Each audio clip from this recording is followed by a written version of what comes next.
Yes people, good morning, good afternoon, good evening to all of you. कैसे हैं सब लोग? होप सो आप सब लोग बहुत बढ़िया रहेंगे। मैं बता दूं, मैं भी बहुत अच्छा हूं। तो गाइज, जैसा कि आपको पता है, in the first session we have covered all the MCQs and case scenario of the last 3 RTP. Today we will discuss about the descriptive. लेकिन डिस्क्रिप्टिव में मैं वही वाले पॉइंट्स को यहां पे हाईलाइट करूंगा जो आपके लिए न्यू है, बिकॉज आपने ऑलरेडी जो पॉइंट पढ़े हुए हैं, अगर उसी का रिपीटेशन रहेगा, लाइक सेक्शन 48(3) 10,000 से ज्यादा कैश में पेमेंट किया तो वो डिसअलाउड होगा एंड ऑल, तो वही वाला अगर होगा तो आपको भी लगेगा क्या कर रहे हैं करके। ठीक है, so guys do one thing, मैं क्या करूंगा, इस वाले जो 3 आरटीपी है उसमें डिस्क्रिप्टिव वाले पार्ट में जो भी बेस्ट एडजस्टमेंट रहेंगे और जो मुझे लगता है कि ये न्यू एडजस्टमेंट है आपके लिए, so that we will covered. And उसके साथ साथ में आपको जहां जहां मुझे लगेगा कि ये क्रूशियल पार्ट है, आपको रिवाइज कराना चाहिए, तो वो मैं आपको रिवाइज करा दूंगा। So let's start with the May 2025 का आरटीपी। एंड गाइस, मई 2025 का आरटीपी जो एमसीक्यूज है और एमसीक्यूज एंड केस सिनेरियो के बाद में आपका यहां पे क्वेश्चन नंबर 14 है, और ये क्वेश्चन नंबर 14 है, ये आपके टोटल इनकम का क्वेश्चन है। गाइस एक बात बताऊं, ये जो क्वेश्चन है ना, इसमें कहीं पे भी कुछ भी मेरे को तो नया दिख नहीं रहा है करके। ठीक है, बिकॉज आप देखोगे that all adjustment are similar adjustment. अगर आपने मास्टर क्वेश्चन भी किया होगा तो मास्टर क्वेश्चन में this all adjustment are cover. यहां पे कोई भी एडिशनल ऐसा कोई एडजस्टमेंट नहीं है जो कि न्यू है। सो मास्टर क्वेश्चन जो है ना, जो मास्टर क्वेश्चन में यहाँ पे जो एडजस्टमेंट है वो सेम एडजस्टमेंट यहाँ पे भी है। इसमें कोई भी ऐसा नया एडजस्टमेंट आपको नहीं देखने को मिलेगा। उसके बाद में क्वेश्चन नंबर 15 जो है, ये पार्टनरशिप फर्म का क्वेश्चन है। इसमें भी कोई भी ऐसा कोई नया एडजस्टमेंट है वो आपको देखने को नहीं मिलेगा। So that is the same, so you can skip also. आप इसको स्किप कर सकते हैं दोनों क्वेश्चन को, कोई दिक्कत नहीं। अगर आपने जो कॉम्पैक्ट कंपाइलर से प्रिपेयर किया है, कंपाइलर के क्वेश्चन किए हैं, तो आप इन दोनों क्वेश्चन को स्किप कर सकते हैं, बिकॉज एडजस्टमेंट्स मोस्ट ऑफ वही वाले हैं। चलिए उसके बाद में क्वेश्चन नंबर 16 पे चलते हैं। Question number 16 is related to your trust topic, और ट्रस्ट टॉपिक से रिलेटेड क्वेश्चन है। देखिए क्या दे रखा है, XYZ charitable trust registered under section 12AB derive income from the property held under trust is 500 lakh। so 5 crore का इनका इनकम डिराइव्ड फ्रॉम प्रॉपर्टी है ट्रस्ट का during the financial year 24-25। The trust decide to pay an amount of 200 lakh to the another trust, ABC Educational Trust, which is also registered under section 12AB। तो एक trust दूसरे trust को donation देना चाहता है, तो क्या डोनेशन अलाउ होता है? गाइस यू नो दैट एक ट्रस्ट जब दूसरे ट्रस्ट को डोनेशन देता है तो वो अलाउ तो होता है, but only up to 85% of the donated amount. तो जितना डोनेशन आप दोगे उसका 85% आप अप्लाइड में ले सकते हो। एंड दूसरा, अगर आगे वाले को एज अ कॉर्पस डोनेशन दिया तो फिर आपके अप्लाइड में नहीं आएगा। तो देखिए क्या दे रखा है, how much is the amount paid by the XYZ charitable trust will be considered as application of income for the charitable purpose if such contribution is given with a direction that the same shall be used for the general charitable purpose and not for the corpus। so if it is not for the corpus then simple है कि भैया out of the 200 lakh multiply by 85%, this इतना आप applied में ले सकते हैं। and with the specific direction that amount shall be form part of the corpus if it is treated as corpus for the other trust, तो भैया आपको applied में नहीं मिलेगा, मींस आपको इसका कोई भी डिडक्शन नहीं मिलेगा। उसके बाद बी पॉइंट क्या बोलता है, would your answer change to the above in the question if such amount is paid out of the accumulation of the XYZ trust? if yes, what the other implication arise in its end? guys you know that अगर कोई भी पैसा है जो आप 11(2) में accumulate करते हो स्पेसिफिक पर्पस के लिए, स्पेसिफिक पीरियड के लिए, मैक्सिमम 5 इयर्स के लिए आप एक्यूमुलेशन कर सकते हैं, एंड वो पता है किसी और ट्रस्ट को डोनेट नहीं कर सकते। तो जो आपका एक्यूमुलेटेड अमाउंट है वो आप किसी और ट्रस्ट को डोनेट नहीं कर सकते। अगर अब आप डोनेट करते हैं तो उस पर्टिकुलर केस में क्या होता है, there is a violation of the 11(3) हो जाता है, और 11(3) का वायलेशन हो गया तो जितना डोनेट किया वो आपकी क्या बन जाएगी, फिर इनकम बन जाएगी। आप भैया यहाँ पे डोनेट नहीं कर सकते और इनकम बन जाएगी, और वो इनकम आपके लिए 115 BBI में टैक्सेबल हो जाएगी at the rate 30%। So it is taxable under section 115 BBI at the rate 30%। उसके बाद यहाँ पे एक और पॉइंट है, वो क्या बोलता है, also examine the condition which ABC Educational Trust required to satisfied for not including the amount received from XYZ charitable trust with the specific direction for forming part of the corpus in its total income। what other tax implication arise in hands of the ABC Educational Trust if such condition are not satisfied? so guys whatever the corpus donation मिलता है ना, that corpus donation has to be deposited in the 11(5) में deposit होना चाहिए। अगर आपने 11(5) में deposit नहीं किया, अगर आपने 11(5) में डिपॉजिट नहीं किया तो उस केस में फिर आपका 115 BBI है वो लग जाता है, और उस केस में आपको वापस से टैक्सेबल हो जाएगा। तो whatever corpus donation they receive that has to be deposited in the 115 BBI और 11(5) का जो सेफ मोड ऑफ इन्वेस्टमेंट होता है वहां पे आपको डिपॉजिट करना पड़ेगा। सो this is the question number 16 है। नॉर्मली ऑल पॉइंट है वो ऑलरेडी आपने कहीं ना कहीं कवर कर रखे हैं, जस्ट तो भी मैंने आपके लिए रिवाइज करा दिए। चलिए उसके बाद में नेक्स्ट पॉइंट पे चलते हैं। Point number 7, Mr. Amit, a Indian resident, invested in the virtual digital asset that is called VDS. VDS means cryptocurrency. such as cryptocurrency and non-fungible token that is NFT. तो ये जो बंदा है अमित, ये Indian resident है और ये बंदा VDS जो क्रिप्टो करेंसी है उसमें इन्वेस्ट करता है, उसके साथ साथ में ये NFTs होते हैं वो खरीदता है. On 15th April 2024, he purchased the one Bitcoin for the 60 lakh. His friend Sushil gifted him the NFT. The transfer of this token does not result in the transfer of underlying tangible asset, having the fair market value of 5 lakh on his birthday on the 16th August 2024. Sushil has bought this NFT for the 4.5 lakh. Amit also buy the NFT worth rupees 10 lakh on so and so date.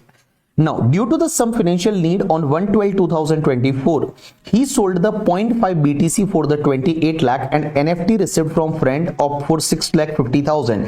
He incurred the expenses of 0.1% on the transfer of BTC and NFT. He has the other income of 6,50,000 during the previous year 24-25. Compute his tax payable by the Amit for the assessment year 25-26, assuming he has exercised the option of shift out from the 115 BSE. तो guys इसमें एक चीज समझना, सबसे पहले तो उसने जो बिटकॉइन है वो बिटकॉइन खरीदा था, 1 बिटकॉइन खरीदा था 60 लाख रुपए में. उसमें से बिटकॉइन उसने बेच दिया और बेचा कब, इसने खरीदा था 15 अप्रैल 2024 को, 1 दिसंबर 2024 को आधा बिटकॉइन बेच दिया. और कितने में बेचा, 28 लाख में बेचा. तो अब एक बात बताइए, यहां पे जब आप कैपिटल गेन निकालेंगे, मतलब कैपिटल गेन या इनकम फ्रॉम द निकालेंगे बिटकॉइन, तो यहां पे सेलिंग प्राइस है वो 28 लाख है. अब गाइस एक बात समझना, ट्रांसफर एक्सपेंसेस वगैरह कुछ लेस नहीं होता. जब क्रिप्टो करेंसी की इनकम कैलकुलेट करते हैं तो उसके सामने कोई भी खर्चा अलाउ नहीं होता except the cost of acquisition of that cryptocurrency. तो cost of acquisition of cryptocurrency है वो 60 लाख था 1 बिटकॉइन का, तो 0.5 बिटकॉइन का कितना हुआ, 30 लाख हुआ. तो गाइस इसमें से आप कॉस्ट लेस कर दीजिए 30 लाख, तो यहां पे आपका 2 लाख रुपीस का लॉस आ गया. यहां पे आपका 2 लाख रुपीस का लॉस आ गया. क्वेश्चन ये आता है कि क्या सर क्रिप्टो करेंसी VDA का लॉस है वो किसी और इनकम से सेट ऑफ हो सकता है? आंसर इज नहीं हो सकता. वो किसी और इनकम से सेट ऑफ नहीं हो सकता, एज वेल एज उसको कैरी फॉरवर्ड भी नहीं कर सकते, इंक्लूड VDA की इनकम से भी ये सेट ऑफ नहीं हो सकता. तो ये आपका लॉस लैप्स हो जाएगा, इसका कुछ भी नहीं होगा. अब एक और चीज समझना, उसका जो फ्रेंड है ना, उसके फ्रेंड ने इसको एक NFT गिफ्ट किया था.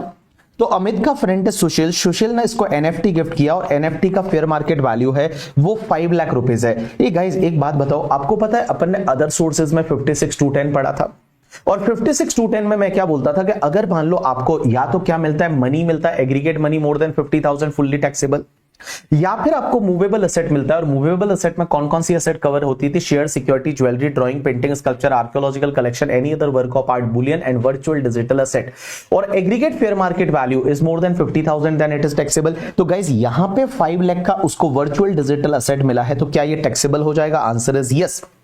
उसके फ्रेंड ने उसको कितने में खरीदा था उससे कोई फर्क नहीं पड़ता. तो गाइज एक बात बताओ, मैं बताऊं, यहां पे जो 5 लाख रुपीस है, ये 5 लाख आपके इनकम फ्रॉम अदर सोर्सेज में टैक्सेबल हो जाएगा अंडर सेक्शन 56(2)(10. तो अंडर सेक्शन 56(2)(10 है वो 56(2)(10 में इनकम फ्रॉम अदर सोर्सेज में टैक्सेबल हो जाएगा. So this 5 lakh is going to be taxable under income from other sources. उसके बाद आगे देखिए क्या दे रखा है, यहां पे उसने वो 6,50,000 में बेच दिया. तो 6,50,000 में बेच दिया तो वापस आपकी इनकम बन जाएगी.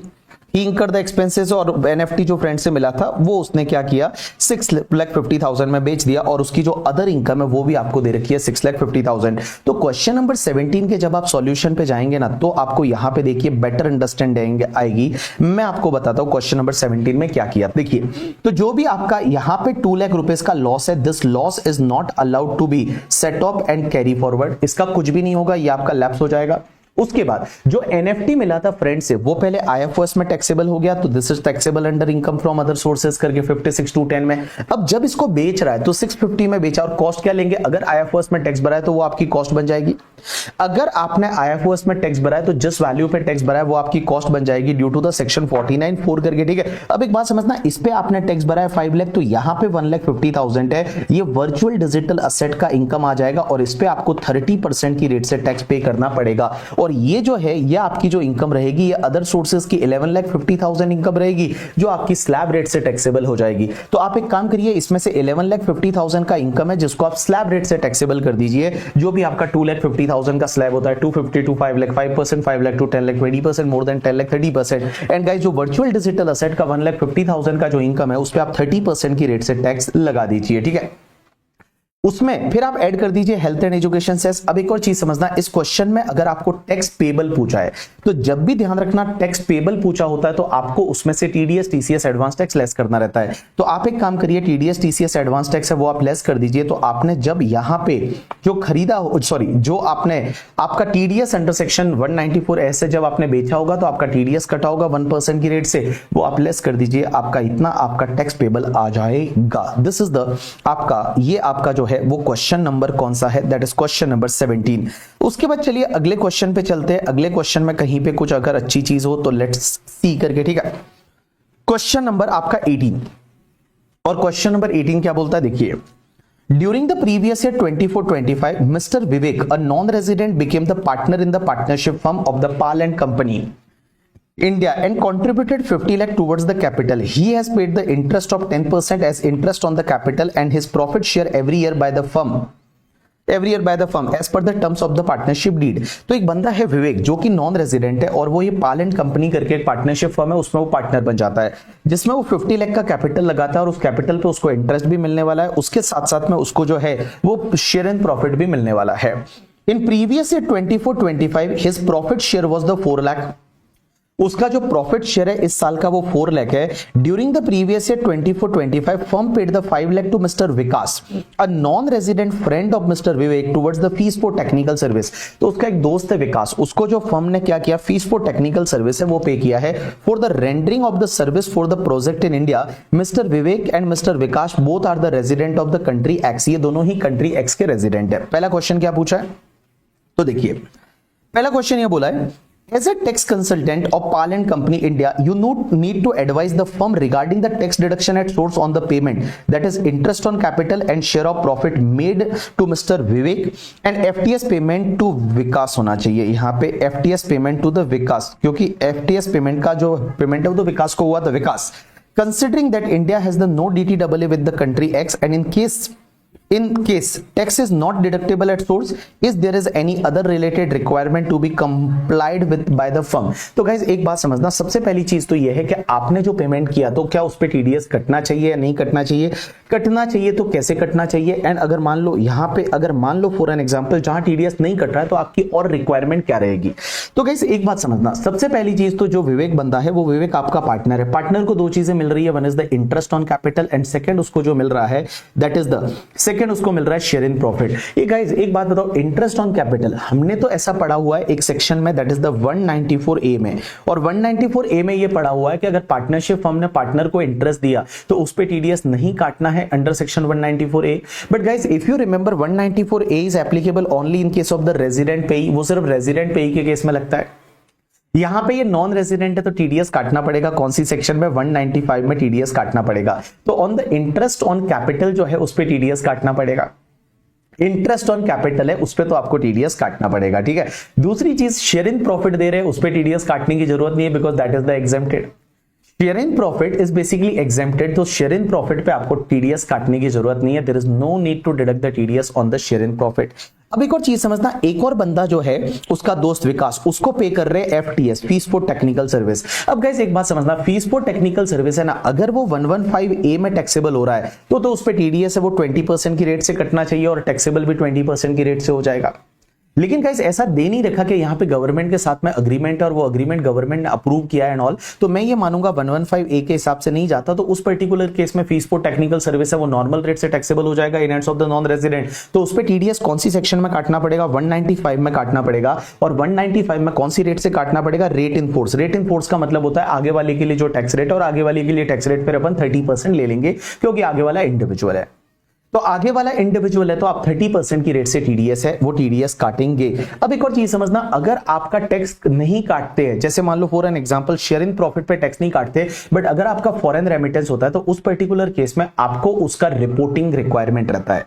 जो फॉरेन रेमिटेंस होता है उसका रिपोर्टिंग रिक्वायरमेंट रहता है। आप इसका सॉल्यूशन देखना, आपको थोड़ा समझ में आ जाएगा इसको। उसके बाद क्या दे रखा है, If India has a double taxation avoidance agreement with the country X providing for the deduction of the tax at 10% in respect of FTS, then what is the remedy available in case of the PAL and company? India has deducted the tax at the requisite rate provided under Income Tax Act 1961. अब guys एक बात बताओ, इन्होंने क्या किया, पाल and company ने TDS काट लिया 30% की रेट से एफटीएस पे, बट अगर डीटीडब्ल्यू है वो ये बोलता है, डीटीडब्ल्यू है वो ये बोलता है कि भैया इस पे टैक्स रेट है वो 10% ही होनी चाहिए, तो आपने तो ज्यादा टीडीएस काट लिया, तो क्या टीडीएस ज्यादा काट लिया तो उस पर्टिकुलर केस में आप रिफंड के लिए अप्लाई कर सकते हो? Answer is yes. देखो अगर आप बेयर कर रहे हो टैक्स, मींस अगर पाल एंड कंपनी है वो टैक्स को बेयर कर रही है, तो उस केस में एक सेक्शन होती है 239A करके शायद, और 239A में ऐसा दे रखा है कि आपने अगर मान लो ज्यादा टैक्स भर दिया जितना भरना नहीं चाहिए, तो आप अप्लाई कर दीजिए और आपको उसका रिफंड मिल जाएगा।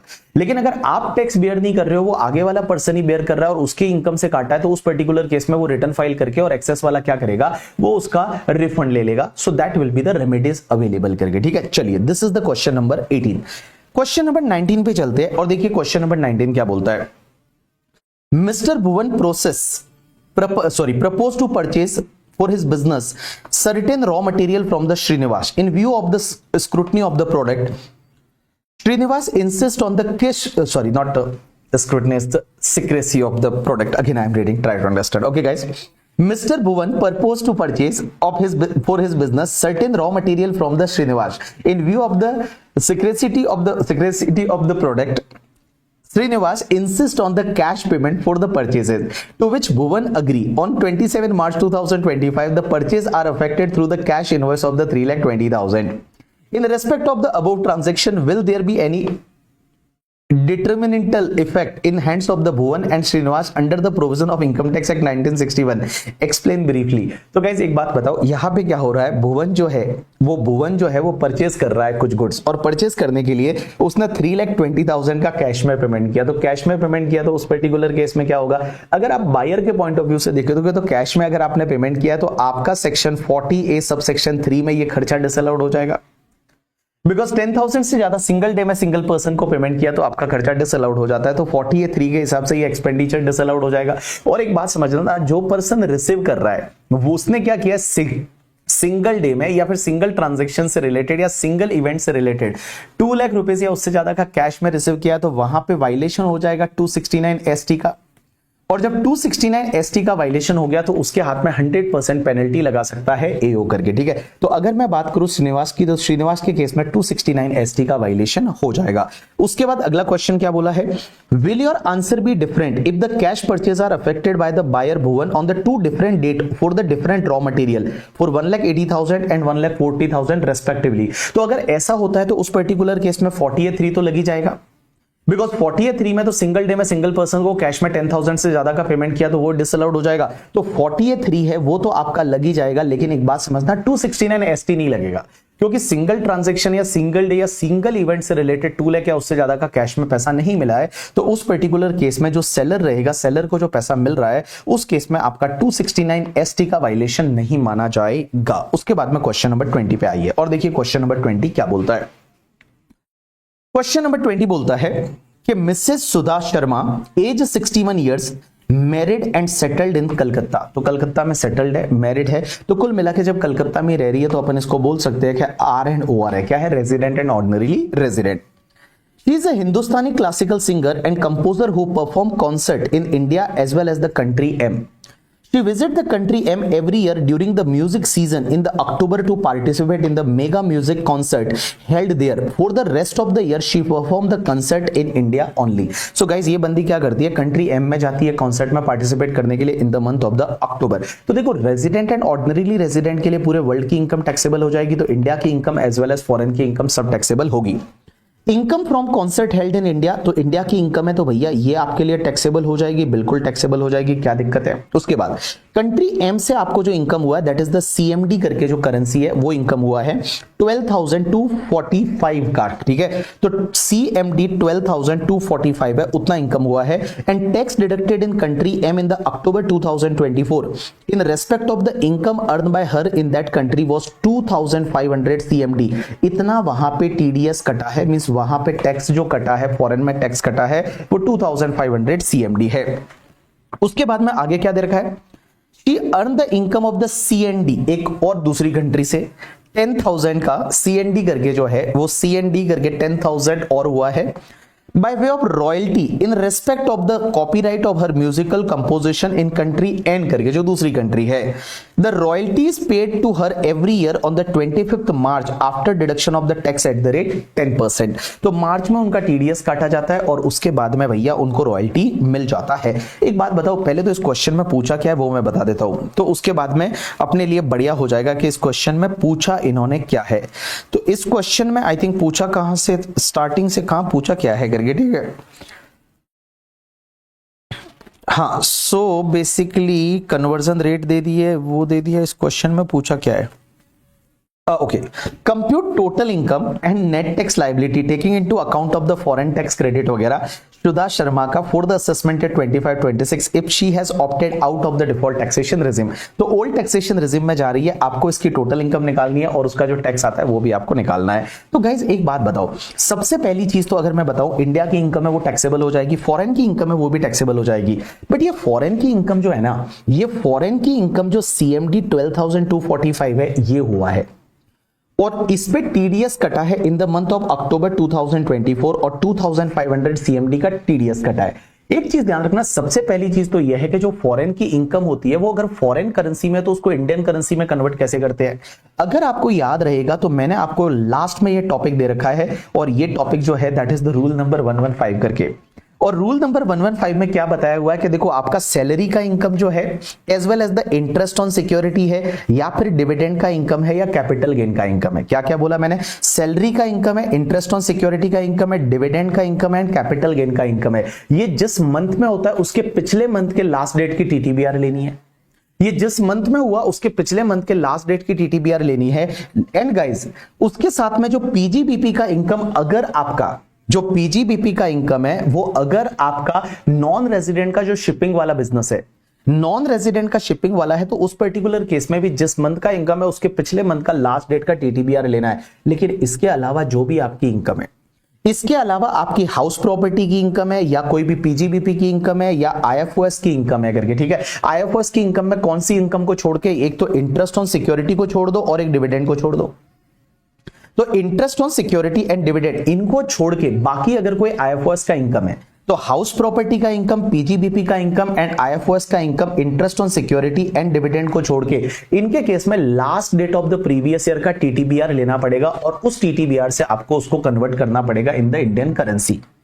तो गाइज एक बात बताओ, यहां पे अगर मैं इस क्वेश्चन में बात करूं तो इसकी इनकम किससे है, कॉन्सर्ट से है, पीजीबीपी का इनकम है। अगर वो शिपिंग वाला बिजनेस होता तो जिस मंथ में इनकम हुई उसके पिछले महीने की लास्ट डेट का टीटीबीआर। बट ये तो प्रोफेशनल है, ये तो प्रोफेशनल इनकम है, उसकी बिजनेस एंड प्रोफेशन से इनकम है। तो इसके लिए टीटीबीआर कौन सी लेंगे पता है, last date of the year की टीटीबीआर। और अपना last date of the year कौन सा होता है, 31 मार्च 2025। सो 31 मार्च 2025 की जो कंट्री एम की टीटीबीआर रहेगी, तो कंट्री एम की 31 मार्च 2025 की टीटीबीआर दे रखी है, दैट इज द 80। तो आप 80 ले लीजिए और 80 से इसको इंडियन करेंसी में कन्वर्ट कर दीजिए। तो आप यहां पे 80 से कन्वर्ट करने जाएंगे तो 12,245 multiply by 80 it comes to the 9,79,600 है। इतना आपका इनकम आ जाएगा कंट्री एम से। अब कंट्री एन से रॉयल्टी मिला है तो रॉयल्टी भी अदर सोर्सेज का इनकम होता है और अदर सोर्सेज की इनकम को भी कन्वर्ट करने के लिए आपको क्या करना है, लास्ट डेट का आपको क्या लेना है, टीटीबीआर लेना है, last day of the year का। तो अगर आप कंट्री एन की बात करेंगे तो कंट्री एन का यहां पे 79 दे रखा है, तो आप 79 से मल्टीप्लाई कर दीजिए। तो ये जो 10,000 है, ये 10,000 का रॉयल्टी का इनकम भी 79 मल्टीप्लाई बाय 10,000 करेंगे तो आपका 7,90,000 है। ये आपका इनकम हो जाएगा इन द इंडियन करेंसी। लेकिन गाइज एक बात बताओ, आपका जो टीडीएस है वो टीडीएस को कैसे कन्वर्ट करेंगे, मतलब जो फॉरेन में टैक्स भरा है एफटीसी जिसको अपन बोलते हैं फॉरेन टैक्स क्रेडिट, उसको इंडियन करेंसी में कैसे कन्वर्ट करेंगे। तो उसके लिए आपको रूल नंबर 128 देखना पड़ेगा। और रूल नंबर 128 जो है वो कॉम्पैक्ट में मैंने पूरा टॉपिक दे रखा है, that is the foreign tax credit का कन्वर्जन। तो जो फॉरेन में आप टैक्स पे करते हो उसको कैसे इंडियन करेंसी में कन्वर्ट करना है, तो जिस महीने में टैक्स भरा उसके पिछले महीने की लास्ट डेट का टीटीबीआर।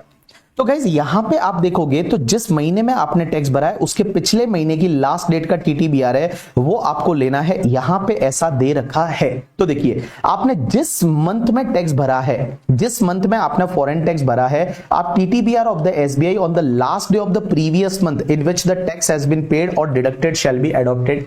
तो आप एक काम करो, जिस मंथ में टैक्स भरा है उसके पिछले महीने की लास्ट डेट का टीटीबीआर है वो आपको लेना है। तो आप अगर इस क्वेश्चन में देखोगे तो ये जो टैक्स भरा है ना 2500 सीएमडी वाला, ये आपने टैक्स भरा है अक्टूबर 2024 में। तो अक्टूबर 2024 से पिछला वाला मंथ कौन सा होगा? सितंबर 2024। तो सितंबर 2024 का टीटीबीआर कितना है? 80 है। तो आप इसको 80 से कन्वर्ट कर देंगे तो 2500 मल्टीप्लाई बाय 80 से कन्वर्ट कर देंगे तो इतना आपका फॉरेन टैक्स क्रेडिट है वो आ जाएगा, इतना टैक्स फॉरेन में पे किया। एंड गाइज ये जो है ये मार्च में आपका टीडीएस कटा है, टैक्स कटा है फॉरेन में। तो मार्च में जो आपका टैक्स कटा है, तो मार्च में टैक्स कटा है तो इसको आपका 10% की रेट से, तो that's comes to the 1000 CND. तो इसके लिए आपको क्या करना पड़ेगा? मार्च का पिछला महीना कौन सा होगा? फेब होगा, और फेब के लास्ट डेट का टीटीबीआर लेना है। तो फेब के लास्ट डेट का टीटीबीआर आपका आ जाएगा दैट इज द 78। तो 78 लेके और आप ये दूसरा वाला टैक्स है उसको आप कन्वर्ट करेंगे तो यहां पे 78 का आपका रेट आ जाएगा। आगे देखिए क्या बोल रखा है। In India, she has an interest income of 4 lakh from the bank fixed deposit in her name. So यहाँ पे उसका इंटरेस्ट इनकम है 4 लाख का बैंक एफडी से। तो पहले तो इसको टैक्सेबल कर दो under income from other sources. But यहाँ पे देखोगे आप ये सीनियर सिटीजन है, तो सीनियर सिटीजन के केस में आपको अंडर सेक्शन 80 टीटीबी का डिडक्शन मिलेगा। और 80 टीटीबी का डिडक्शन कितना मिलेगा? 50,000 रुपीज मिलेगा। तो इंटरेस्ट पे आपको 50,000 का 80 टीटीबी का डिडक्शन मिल जाएगा। 25,000 from the saving bank account, तो सेविंग बैंक अकाउंट का इंटरेस्ट है आईएफओएस में टैक्सेबल कर दो। 80 टीटीए का डिडक्शन नहीं मिलेगा, means 80 TTA deduction is not available when you are already claiming the 80 TTB का डिडक्शन। तो 80 टीटीए का डिडक्शन आपको नहीं मिलेगा। She pays the medical insurance premium of 27,000 to insure her health and 30,000 to the insure health of her husband, a resident age 64 year। तो guys इसने क्या किया? उसके खुद के लिए एंड उसके हस्बैंड के लिए, दोनों के लिए हेल्थ इंश्योरेंस लिया और हेल्थ इंश्योरेंस के केस में 27,000 एंड 30,000 का पेमेंट किया। आपको डिडक्शन 80D में मिलेगा, बट 80D में मैक्सिमम डिडक्शन कितना मिलेगा? आप सीनियर सिटीजन है तो 50,000। नॉर्मल केस में आपको मिलता है 25,000, बट अगर कोई भी सीनियर सिटीजन है तो उस पर्टिकुलर केस में आपको 50,000 का डिडक्शन है वो आपको मिल जाएगा करके, ठीक है। उसके बाद में आगे क्या दे रखा है? She deposited 1,50,000 in the public provident fund and 3 lakh in the 5-year fixed deposit in the name of her son, Mr. साहिल। अब एक बात बताओ, आप अगर अपने सन के नाम पे पीपीएफ में पैसा डालते हैं या लाइफ इंश्योरेंस पॉलिसी लेते हैं तो एटीसी का डिडक्शन मिलेगा। तो यहां पे आपने 1.5 lakh in the public provident fund and 3 lakh in the 5-year fixed deposit अब आपके सन के लिए लिया। तो गाइस अगर आपको याद रहेगा मैंने आपको बोला था life insurance policy and PPF में ऐसा है कि आप खुद के लिए लो, स्पाउस के लिए लो या चिल्ड्रन के लिए लो, तो एटीसी का डिडक्शन मिल जाएगा। तो 1.5 लाख पे आपको एटीसी का डिडक्शन मिल जाएगा, लेकिन आपने जो है वो अपने सन के लिए फिक्स डिपॉजिट में पैसा डाला है, इस पे एटीसी का डिडक्शन आपको नहीं मिलेगा। और एटीसी ऐसे भी खत्म हो गया ना, मैं लाइक 1.5 लाख आपने ले लिया तो एटीसी की लिमिट तो यहीं पे खत्म हो जाती है। आपसे पूछा क्या है? India has no double taxation avoidance agreement with country M but डीटीडब्ल्यूए विद द कंट्री एन। तो गाइस इंडिया का अगर मान लो कंट्री एम के साथ डीटीडब्ल्यूए नहीं है तो कंट्री एम की जो इनकम रहेगी उस पे जो आपको टैक्स पे रिबेट मिलेगा वो सेक्शन 91 में मिलेगा। और सेक्शन 91 के हिसाब से क्या करोगे? पहले तो आप इंडिया में टैक्स निकाल दो और इंडिया का एवरेज टैक्स रेट और फॉरेन का जो टैक्स रेट आएगा, और फॉरेन का एवरेज टैक्स रेट आपको यहां पे मिल जाएगा। तो विच एवर इज लोअर होता है उतने से आप क्रेडिट ले लो जो भी आपकी डबली टैक्स इनकम है उस पे। लेकिन गाइस कंट्री एन के साथ आपका डीटीडब्ल्यूए है। अब कंट्री एन का डीटीडब्ल्यूए बोलता क्या है? तो कंट्री एन का डीटीडब्ल्यूए बोलता है कि basically royalty and fees for technical service से related there is article number 12 और आर्टिकल नंबर 12 बोलता है royalty and fees for technical service, it is fees for included service arising in the contracting state and paid to the resident of other contracting state may be taxed in the other state also। so guys DTAA ये बोलता है कि भैया जो technical service है ना वो दोनों ही कंट्री में टैक्सेबल होगी, मींस सोर्स कंट्री में भी टैक्सेबल होगी और रेजिडेंट कंट्री में भी टैक्सेबल हो जाएगी, क्योंकि इन्होंने बोला हुआ है कि अदर कॉन्ट्रैक्टिंग स्टेट में भी ये टैक्सेबल हो सकता है। लेकिन गाइस जब दोनों जगह टैक्सेबल हो रही है तो इसका कोई रिबेट मिलेगा या नहीं मिलेगा? राइट आंसर इज देखिए आगे क्या दे रखा है, दैट इज द आपका क्वेश्चन नंबर जो है article number 23, that is elimination of double taxation. ये क्या बोलता है? The amount of tax paid under the law of the country N and in accordance with the provision of the agreement, whether directly or deduction by resident of India in respect of income from source with country N which has been subject to tax both in India and the country N shall be allowed as credit against the Indian tax payable in respect of such income, but in the in an amount not exceeding the proportion of Indian tax with such income bears to the entire income chargeable to Indian tax। तो guys in simple word में एक बात बताओ, यहां पे बोला है कि जब डबल टैक्सेशन हो रहा है किस पे, आपका जो रॉयल्टी है उस पे डबल टैक्सेशन हो रहा है, तो डबल टैक्सेशन को एलिमिनेट कैसे करना है उसके लिए आर्टिकल नंबर 23 बोलता है। तो आर्टिकल नंबर 23 ये बोलता है कि रेजिडेंट वाली कंट्री उसका क्रेडिट देगी, लेकिन रेजिडेंट वाली कंट्री क्रेडिट कितना देगी कि उस कंट्री में जितना टैक्स लग रहा है और इंडिया में उस इनकम पे कितना टैक्स लग रहा है, विच एवर इज लोअर वाला क्रेडिट मिल जाएगा। तो यहाँ पे क्रेडिट का सिस्टम जैसा आपका जो सेक्शन 91 वाला है वैसा ही आपका चलेगा। तो आप क्या करेंगे पता है, देखो सबसे पहले यहाँ पे जब आप रिबेट लेते टाइम कंट्री एन की इनकम जो है उसके सामने जो टैक्स है वो टैक्स निकाल दीजिए नॉर्मल, और जो भी वहां पे टैक्स पे किया है दैट इज द 10%, और इंडिया में जो टैक्स आ रहा है विच एवर इज लोअर रहेगा उतने का आपको क्रेडिट मिल जाएगा। अब आप इसका सॉल्यूशन देखेंगे तो आपको समझ में आ जाएगा। चलिए उसके बाद में क्वेश्चन नंबर 21 क्या बोलता है, Manan who remain in country X return to India permanently in the 1st Feb 2024। तो लास्ट ईयर ये 1st Feb 2024 को इंडिया आया है, परमानेंटली वहीं पे था, पहले वहीं पे था और उसके बाद वो अभी इंडिया आया है। तो गाइस एक बात बताओ, who remain in country X return to India permanently in the 1st Feb 2024। तो करंट ईयर में वो 365 डेज रहा, बट लास्ट ईयर में वो फेब और मार्च, तो फेब का 29 डेज ले लीजिए, तो 29 days of the Feb and 31 days, तो लास्ट ईयर में वो सिर्फ 60 डेज रहा है। तो एक बात बताओ उसकी कौन सी रेसिडेंशियल स्टेटस होगा, अगर मैं ऐसा बोल दूं कि पहले जो है वो कंट्री जो एक्स में ही था बट अब इंडिया आया है तो उसका रेसिडेंशियल स्टेटस क्या हो जाएगा। तो देखो उसका पहला बेसिक कंडीशन तो सेटिस्फाइड हो जाएगा 182 डेज और मोर, तो पहला बेसिक कंडीशन सेटिस्फाइड हो गया, बट एडिशनल कंडीशन सेटिस्फाइड नहीं होगा, बिकॉज एडिशनल कंडीशन क्या बोलता है कि लास्ट के 7 ईयर्स में 730 डेज या उससे ज्यादा होना चाहिए, और लास्ट के 10 प्रीवियस ईयर में 2 प्रीवियस ईयर या उससे ज्यादा इंडिया का रेजिडेंट होना चाहिए। ये दोनों एडिशनल कंडीशन सेटिस्फाइड नहीं होगी तो ये बंदा क्या बन जाएगा, आर बट एनओआर, क्या बन जाएगा, R but NOR, that is resident but not ordinarily resident. And guys एक बात बताओ, जब वो resident but not ordinarily resident बन गया, resident but not ordinarily resident बन गया, तो कौन सी इनकम टैक्सेबल होती है पता है। देखो अगर आप आर एंड ओ आर बन जाते हो तो पूरे वर्ल्ड की इनकम टैक्सेबल होगी, आर बट एनओआर बन जाते हो तो इंडिया की इनकम टैक्सेबल होगी, और फॉरेन की इनकम सिर्फ बिजनेस कंट्रोल्ड फ्रॉम इंडिया है या प्रोफेशन वो सेटअप इन इंडिया है वही टैक्सेबल होगी। और गाइस अगर आप नॉन रेजिडेंट होते हो तो सिर्फ इंडिया की इनकम है वही आपके लिए टैक्सेबल होती है। तो देखिए ये बंदा बन गया आर बट एनओआर, तो आर बट एनओआर के लिए सिर्फ इंडियन इनकम और फॉरेन की वही वाली इनकम जो बिजनेस कंट्रोल फ्रॉम इंडिया है। ठीक है, तो देखिए क्या देखा है, he has a house property in the country X from which he earned and received the rental income so and so in the March 2025। guys house property उस foreign country में, क्या ये इनकम इंडिया में taxable होगा, answer is no, this income is not taxable in India, तो उसका अपने को कोई लेना देना नहीं है करके। ठीक है, उसके साथ साथ में he is eligible for basic exemption limit in the country X and on the balance income he paid the income tax in that country। भाई ये जब इनकम ही अपने लिए टैक्सेबल नहीं है तो इसका क्या रिबेट विबेट कोई क्वेश्चन ही नहीं आता। आगे देखिए क्या दे रखा है, the tax was paid for the let out property on the income earned in country X for the both the year। ये मैं बताऊं इससे कोई लेना देना नहीं है, ये सिर्फ एंड सिर्फ आपको कंफ्यूज करने के लिए इतनी सारी इंफॉर्मेशन दे रखी है। His income from the business in India is 12,50,000 for the year ended 31st March 2025. So only this is the taxable. Indian income is taxable for him. That foreign का income is not taxable. Foreign का अगर business control from India होता तो वही taxable होता। उसके बाद he transferred the land situated in Indore in the 2024 current year में to Mr. Sarthak for the 80 lakh and which acquired in the 2022 for the 30 lakh। तो गाइज यहाँ पे सार्थक को उसने इस साल में लैंड बेचा है 80 लाख में और खरीदा था 30 लाख में, तो मैं बोलूं 50 लाख का आपको लॉन्ग टर्म कैपिटल गेन हो जाएगा। इंडेक्सेशन नहीं होगा, इंडेक्सेशन नहीं होगा because if you transfer on और आफ्टर 23 जुलाई 2024 तो आपको इंडेक्सेशन तो यहाँ पे नहीं होगा, देयर इज नो इंडेक्सेशन करके। ठीक है, लेकिन गाइज एक बात समझो, आप टैक्स कैलकुलेट करते टाइम आपको ऑप्शन मिल जाएगा, आंसर इज यस, बिकॉज यहाँ पे वो चारों कंडीशन सेटिस्फाइड होती है। 80 इंडिविजुअल एचयूए पे उसने इमूवेबल प्रॉपर्टी है 23 जुलाई 2024 से पहले खरीदी थी, 23 जुलाई 2024 के बाद में बेच रहे हैं, तो टैक्स निकालते टाइम आपको क्या करना है 12.5% विदाउट इंडेक्सेशन और 20% with indexation, whichever is lower रहेगा उतना आपको टैक्स पे करना है। और उसके बाद में गाइस ये सब चीजें इंफॉर्मेशन दे रखी है, फॉरेन की इनकम का कन्वर्जन रेट एंड ऑल, ये इररिलेवेंट है बिकॉज जब उसके लिए फॉरेन की इनकम ही टैक्सेबल नहीं है तो उसको कंसिडर करने की जरूरत भी नहीं है करके। ठीक है, next question is question number 22 that is related to the transfer pricing, जिसमें आपको यह बताना है कि ये एसोसिएट एंटरप्राइज है या नहीं।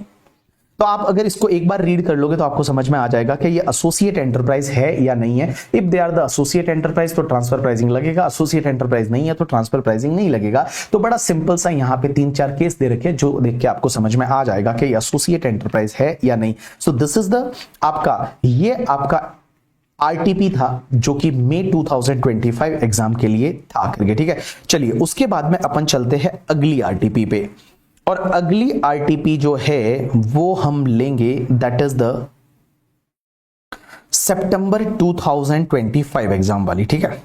सो चलिए सितंबर 2025 एग्जाम वाली RTP. Yes people, so now we are going to start with the next RTP, और ये वाली जो आरटीपी है that is of September 2025 examination. अगर अपन पहले क्वेश्चन की बात करते हैं तो obviously there is no any additional adjustment, ये वही वाली चीजें है, EPABX मोबाइल फोन वगैरह जो चीजें है same, there is not a single new adjustment in this question number 14। Question number 15 की अगर मैं बात करें तो question number 15 is basically related to the trust. तो चलो ट्रस्ट से रिलेटेड तो आपके साथ डिस्कस कर ही लेते हैं क्योंकि थ्योरेटिकल रहता है, आप भूल जाते हैं बहुत बार। तो देखिए क्या दे रखा है, Shanti Foundation, a charitable institution registered under Section 12AB, is engaged in the prevention of the forest. So ये prevention of the forest में engaged है, preservation of the forest. The accountant of the institute provide the following detail of the institution to you as a chartered accountant. Examine and discuss the treatment of each of the independent situation in hands of the charitable institution for the previous year 24-25 as per the provision of Income Tax Act 1961. Your answer should be followed with the reason. First point.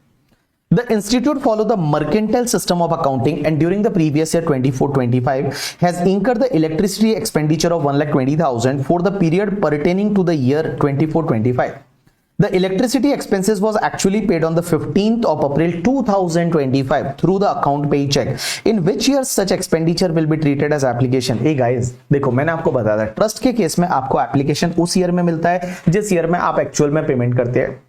तो जिस year में खर्चे का ये explanation थी पूरे section 11 के लिए, और इस एक्सप्लेनेशन के हिसाब से आपको डिडक्शन उस ईयर में मिलेगा जिस ईयर में आप एक्चुअल में पेमेंट करेंगे।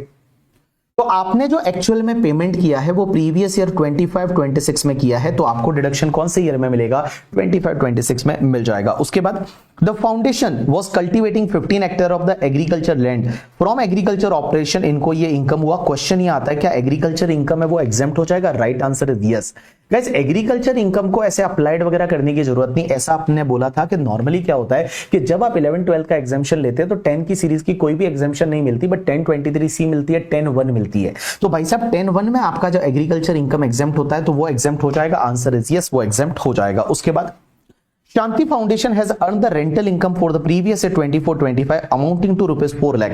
It's received only 3 lakh up to the 31st December 2024 of such income. However, the balance of the 1 lakh was received on the 31st August 2025. Up to what period the institute can apply the same amount towards the object of the institution? The institution has exercised the relevant option in this regard. So guys, आपको अगर याद रहेगा तो मैंने आपको ये बताया था कि अगर मान लो आप mercantile system of accounting follow करते हैं और आपने क्या किया कि कुछ ऐसी इनकम को रिकॉर्ड कर दिया जो आपको रिसीव नहीं हुई है, तो उसमें कुछ नहीं करना, आप एओ को लिख के दे दीजिए करके, ठीक है। एओ को आपको लिख के दे दीजिए कि जिस ईयर में ये मिलेगी उस ईयर में या उसके अगले साल एक्चुअल में अप्लाइड कर देंगे तो करंट ईयर में वो डीम टू बी अप्लाइड हो जाएगी, लेकिन उसमें आपको एक फॉर्म नंबर 9A करके देना पड़ता है। कब तक देना पड़ता है? At least 2 month before the due date of the return filing आपको वो फॉर्म देना पड़ता है। तो गाइस यहाँ पे आपको जब ये अगस्त 2025 में मिला, suppose in the 2024 you have exercise that option validly, तो आपको प्रीवियस ईयर 25-26 में मिला, तो आपको कब तक इसको यूटिलाइज करना पड़ेगा? 26-27 तक। सो टिल 31 मार्च 2027 तक जो है वो आपको उसको एक्चुअल में अप्लाइड करना पड़ेगा। उसके बाद में नेक्स्ट पार्ट पे चलते हैं, and next part is related to the question number 16 is related to TDS TCS। ये क्वेश्चन क्या बोलता है? Mr. Raju purchased a scrap of 55 lakh from the Sandeep for the purpose of his manufacturing unit and credited him in the books of accounts. Mr. Raju furnished a certificate to Sandeep that the scrap shall be utilized for the manufacturing process carried on by him and shall not be used for the trading purpose. तो guys एक बात बताओ, एक section होती है TDS में 206C subsection 1, और उसमें जो गुड्स दे रखे हैं ना उसमें स्क्रैप भी दे रखा है, alcoholic liquor for human consumption है, तेंदू लीव्स है। अगर वो जो प्रोडक्ट है आप अगर खरीदते हो और आप ये डिक्लेरेशन दे देते हो रेजिडेंट पर्सन ये डिक्लेरेशन देता है कि इसको हम किसी और गुड्स के मैन्युफैक्चरिंग में यूज करने वाले हैं, तो उस पर्टिकुलर केस में आपका TCS 206C सबसेक्शन 1 में नहीं आता। लेकिन अगर 194Q की कंडीशन सेटिस्फाइड होती है तो 194Q में आ जाएगा। आगे देखिए क्या दे रखा है।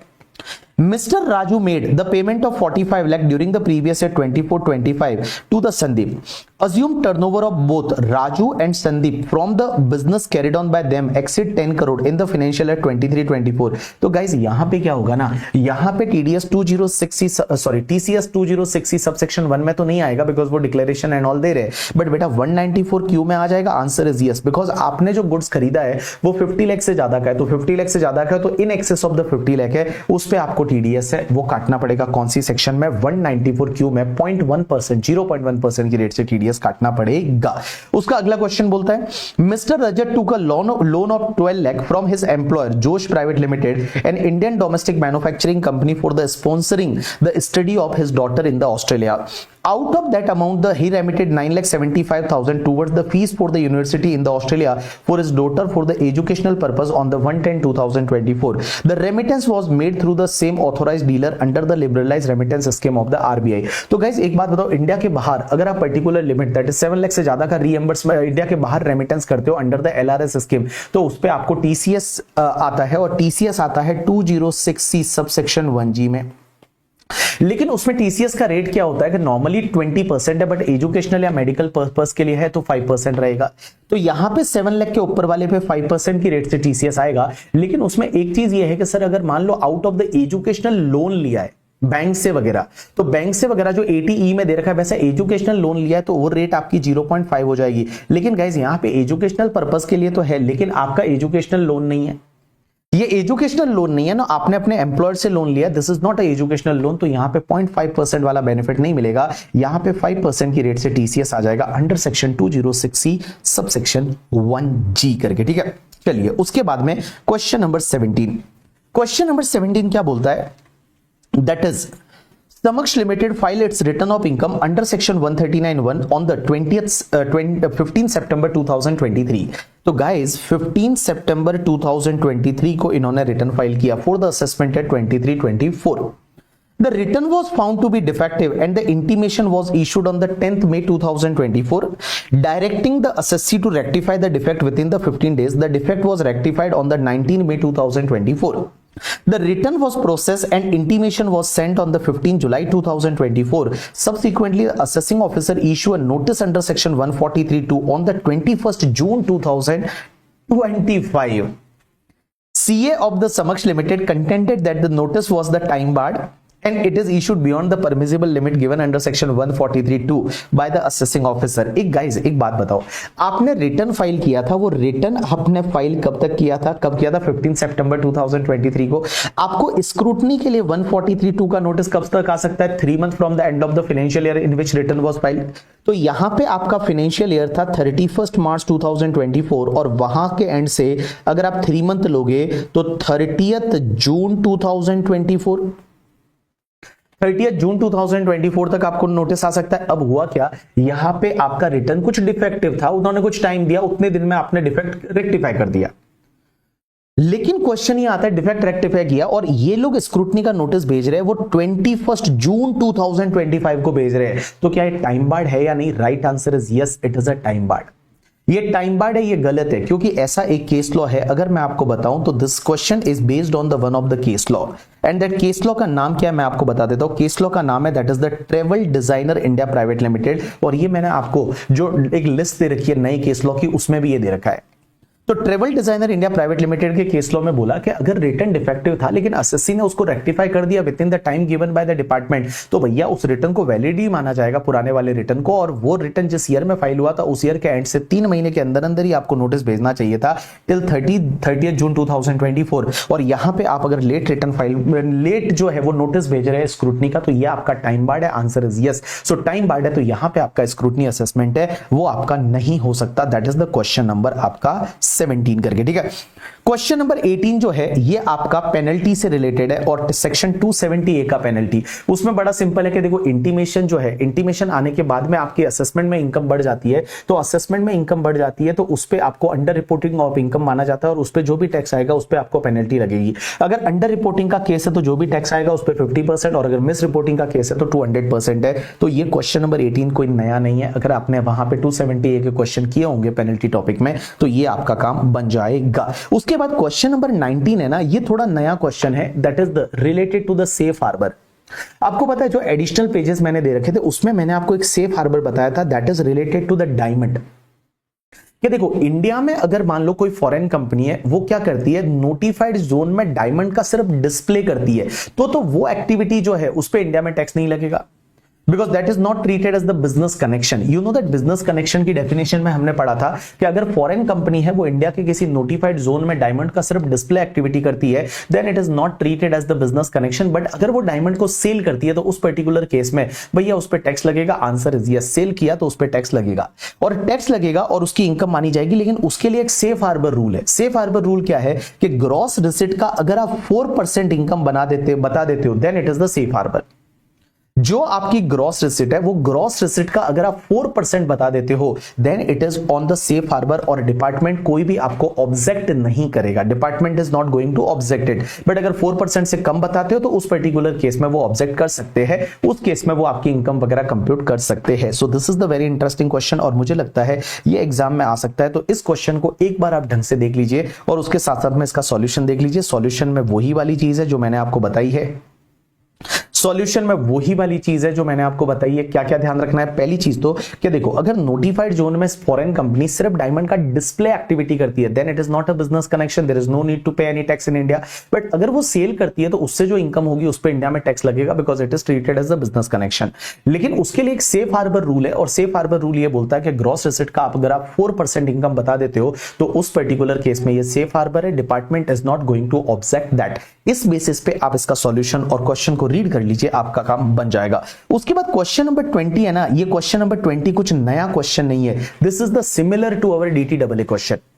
अपनी DTAA में पता है एक वो करके एक साउथ का टॉलीवुड या Hollywood actor, not Hollywood, Tollywood actor करके है, उसका एक क्वेश्चन दे रखा है, आई थिंक बाबू करके नाम है।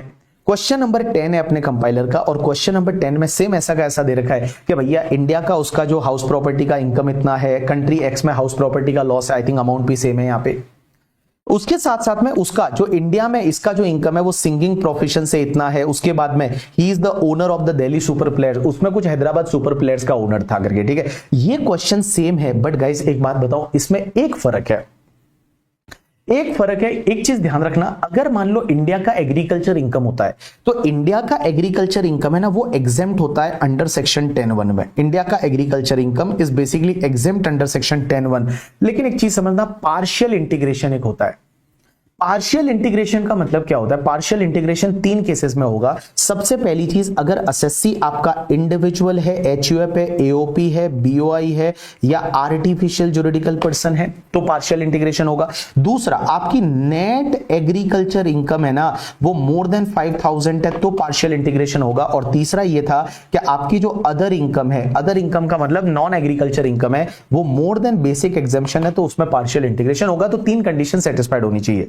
Individual, HUF, AOP, BOI, artificial juridical person, net agriculture income 5000 से ज्यादा है और आपकी नॉन एग्रीकल्चर इनकम या अदर इनकम है वो बेसिक एग्जेम्पशन से ज्यादा है तो पार्शियल इंटीग्रेशन होगा। इसमें आपको करना क्या होता है? सबसे पहले आप एक काम करिए कि आप जो है वो एग्रीकल्चर इनकम को ऐड करके टैक्स निकालिए। मतलब आपकी total income plus agriculture income को ऐड करो और उस पे टैक्स निकालो और फिर basic exemption plus agriculture income पे टैक्स निकाल के आप लेस कर दो। अब जो भी बचता है उसमें फिर आप सरचार्ज ऐड करिए and health and education cess है वो ऐड करिए और फिर लास्ट में जाके आप रिबेट सेक्शन 91 वाला लीजिए। तो ये एक थोड़ा सा फर्क है, जब आप देखोगे तो आपको समझ में आ जाएगा। इस क्वेश्चन में वो पार्शियल इंटीग्रेशन वाला कॉन्सेप्ट है वो इन्होंने डाला है, बाकी क्वेश्चन सेम वैसा ही है जैसा कि अपना क्वेश्चन नंबर 10 है कंपाइलर का, ठीक है। सो this is the RTP of the September 2025 exam. Now let's see the RTP of the Jan 2026 examination.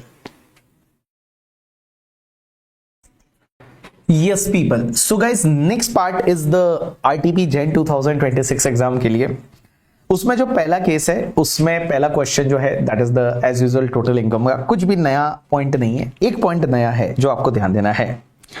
और वो नया पॉइंट कौन सा है पता है तुमको? दिस नया point is related to this adjustment number 5। ये गाइस आपको पता है एक सेक्शन होती है 43B, और 43B मैं हमेशा बोलता हूं टांग अड़ाने वाली सेक्शन, टांग अड़ाती है। ये सेक्शन क्या बोलती है कि अगर आपने लोन लिया हुआ है किससे, या तो शेड्यूल बैंक से, या पीएफआई से, एसएफसी, एसआईआईसी, एनबीएफसी से, तो आपको इंटरेस्ट एक्चुअली पे करना पड़ता है up to the due date of return filing तक पे करना पड़ता है। अगर आपने पे नहीं किया तो आपको वो इंटरेस्ट अलाउ नहीं होता। लेकिन एक बात समझो, इंटरेस्ट अगर रिकन्वर्टेड इनटू लोन होता है, आपका outstanding interest is converted into loan, या फिर उसके सामने डिबेंचर या बॉन्ड्स इशू हो जाता है, ऐसा कोई इंस्ट्रूमेंट इशू हो जाता है जिससे कि आपका पेमेंट का डेट है वो पोस्टपोन्ड हो जाता है, तो क्या वो एक्चुअल पेमेंट माना जाएगा? क्या आंसर इज नो। लेकिन गाइस यहां पे एक चीज ध्यान रखना, अगर आपका आउटस्टैंडिंग इंटरेस्ट है उसके सामने इक्विटी शेयर इशू हो जाता है, इफ इक्विटी शेयर इशू हो जाता है तो क्या ये एक्चुअल पेमेंट माना जाएगा? आंसर इज यस, ये एक्चुअल पेमेंट माना जाएगा, क्योंकि ये केस लॉ है तेलंगाना हाईकोर्ट का in case of the frontier informative या इंफॉर्मेशन करके। तो एक बात समझना, एक केस लॉ है, और ये जो केस लॉ है ये कौन सी लाइक हाईकोर्ट का है? That is the Telangana high court. तो आप देखोगे यहां पे तेलंगाना हाईकोर्ट का फ्रंटियर इंफॉर्मेशन टैग करके एक केस लॉ है, और इस केस लॉ में इन्होंने बोला हुआ है कि अगर आपने इक्विटी शेयर इशू किए तो वो आपका एक्चुअल पेमेंट माना जाएगा, बिल्कुल माना जाएगा, और उस केस में आपको अलाउ हो जाएगा। तो अगर इक्विटी शेयर इशू किए तो उस पर्टिकुलर केस में ये अलाउ हो जाएगा। So this is one additional adjustment, और you can say that the new adjustment जो आपको ध्यान देना है। अगर इक्विटी शेयर अलॉट हुए हैं और वो 5 मार्च 2025 को हुआ है तो उस पर्टिकुलर केस में क्या होगा? ये एक्चुअल पेमेंट माना जाएगा और आप इंटरेस्ट का डिडक्शन ले सकते हैं। आंसर इज यस, आप इंटरेस्ट का डिडक्शन ले सकते हैं करके, ठीक है। So guys this is the one adjustment जो आपके लिए अलग है। उसके बाद में एक एडजस्टमेंट ये तो देखो आपको बहुत अच्छे से बता रखा है। एक चीज समझना, उसी में जो 43B होता है, 43B का एक क्लॉज नंबर H होता है कि अगर आप माइक्रो या स्मॉल एंटरप्राइज से कोई भी गुड्स या सर्विस खरीदते हैं तो आपको उसको पेमेंट करना पड़ेगा। पेमेंट कब तक करना पड़ेगा? अगर रिटर्न अग्रीमेंट है तो अग्रीमेंट में जो डेज दे रखा है तब तक, लेकिन मैक्सिमम 45 डेज हो सकता है, और अग्रीमेंट नहीं है तो आपको 15 डेज के अंदर अंदर पेमेंट करना पड़ेगा। अगर आपने पेमेंट कर दिया तो खर्चा इस साल में अलाउ होगा, अदरवाइज जिस ईयर में आप पेमेंट करोगे उस ईयर में अलाउ होगा। अब यहां पे क्या हुआ कि आपने ये P&L के डेबिट में अभी तक डाला नहीं है, लेकिन आपने 12 लाख का गुड्स खरीदा on the 13th of March 2025 from the green power component, a supplier registered as a micro enterprise करके, ठीक है। As per the return agreement the payment has to be made in the 30 days, लेकिन आपने जो payment किया है वो 14 अप्रैल 2025 को किया। अब गाइस 13 मार्च 2025 को आपने खरीदा है तो 30 डेज के अंदर अंदर पेमेंट करना चाहिए था। आपने 14 अप्रैल 2025 को किया, तो ऑब्वियसली आपने वो रिटर्न अग्रीमेंट में डेज है उसके बाद किया है, तो आपको अगले साल उसका डिडक्शन मिलेगा। जिस ईयर में पेमेंट किया उस ईयर में, तो आपको प्रीवियस ईयर 25-26 में इसका डिडक्शन मिल जाएगा। But since it is not debited to the P&L account, तो इसका आपको कुछ भी एडजस्टमेंट करने की जरूरत नहीं है। सो दिस इज वन क्वेश्चन। उसके बाद में गाइस अगर मैं बात करूं क्वेश्चन नंबर जो 2 है, that is related to the trust, but ये आपका इजीली हो जाएगा। This is related to the, अगर आपका advancement of any other objective of general public utility है, तो आपको पता है बिजनेस का रिसिट आपके टोटल रिसिट में 20% से ज्यादा नहीं होना चाहिए। अगर 20% से ज्यादा हुआ तो उस केस में उस ईयर में वो ट्रस्ट है वो चैरिटेबल ट्रस्ट नहीं माना जाता और उसको कोई एग्जेम्पशन नहीं मिलेगी। तो पहला वाला पॉइंट उसी पे है।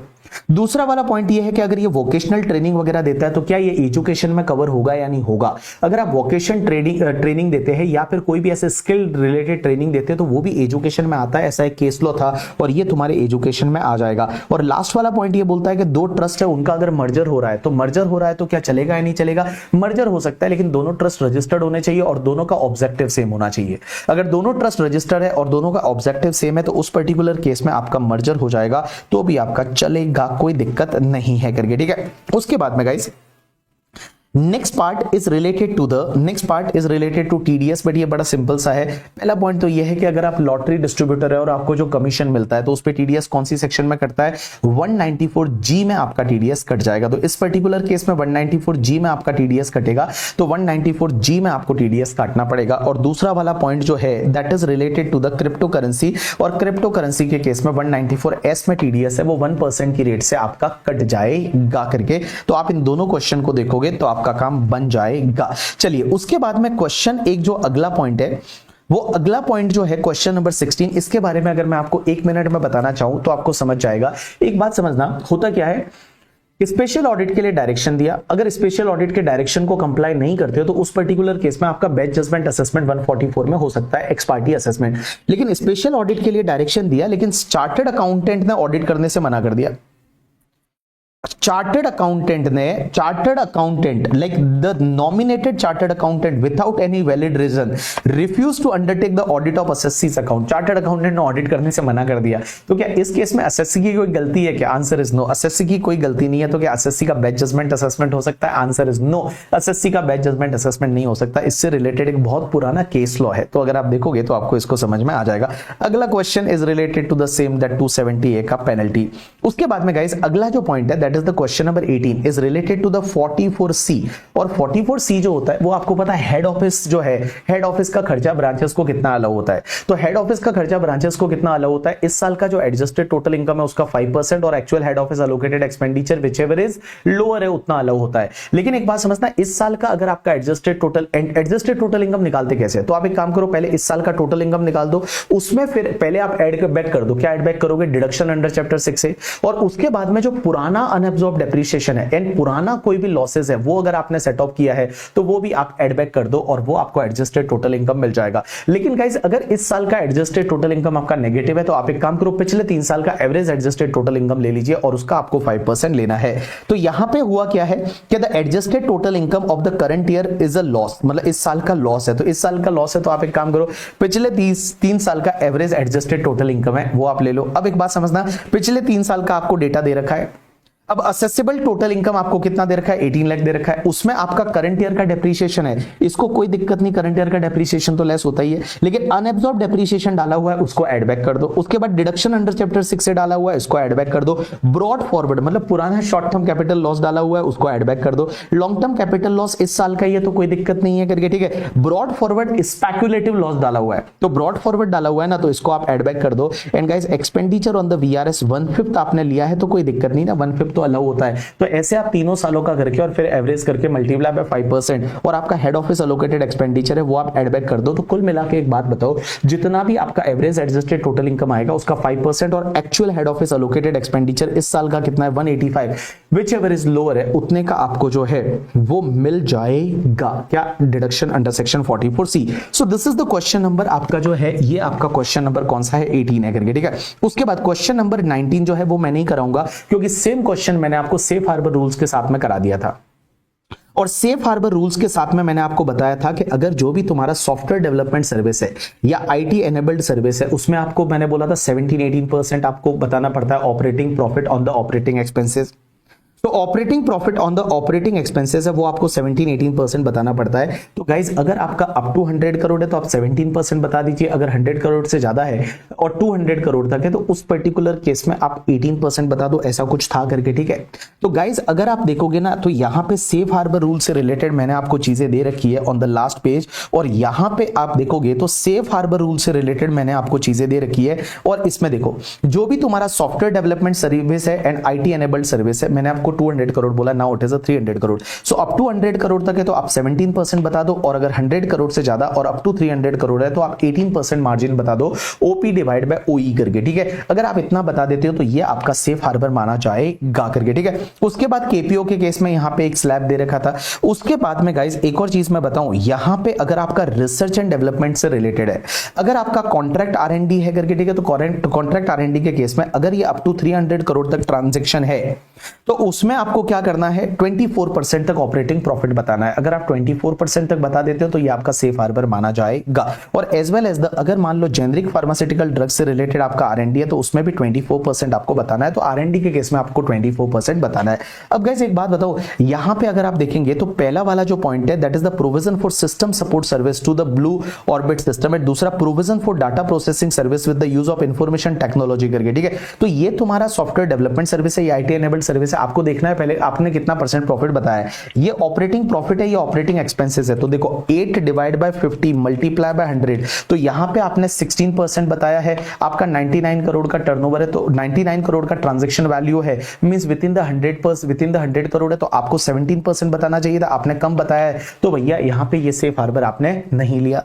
दूसरे केस में क्या किया? 45 डिवाइड बाय 225, तो 45 डिवाइड बाय 225 मल्टीप्लाई बाय 100, आपने 20% बताया, आपको बताना कितना चाहिए था, 300 करोड़ तक है तो आपको 18% बताना चाहिए था, और आपने 20% बताया तो कोई बात नहीं, it is according to the safe harbour. और लास्ट पार्ट है प्रोविजन ऑफ कॉन्ट्रैक्ट आरएनडी। तो कॉन्ट्रैक्ट आरएनडी से रिलेटेड क्या होता है, कॉन्ट्रैक्ट आरएनडी में आपको 24% बताना पड़ता है। आपने कितना बताया, 50 डिवाइड बाय 250 कर लीजिए, तो 50 divide by 250 multiply by 100, it's comes to the 20%।